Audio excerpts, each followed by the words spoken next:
This is a 2001 Porsche Boxster, aka a 986. That's model years 1997 to 2004. If you're having trouble with your air conditioning or your heating not coming on, the first thing to check is the fuse for it. In a 986 Boxster, here's the diagram here. That is fuse D6, heater and air conditioning system. It is a 30A fuse D6. We'll go down to the fuse box.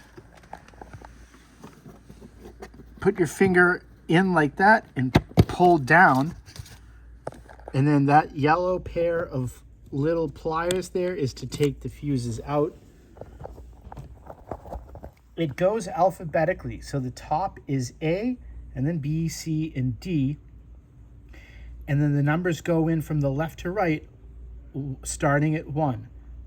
So A, B, C, whoops, sorry. A, B, C, D. We're looking for D6. 1, 2, 3, 4, 5. That is the fuse that you would check right there for the air conditioning. See if it's burnt out.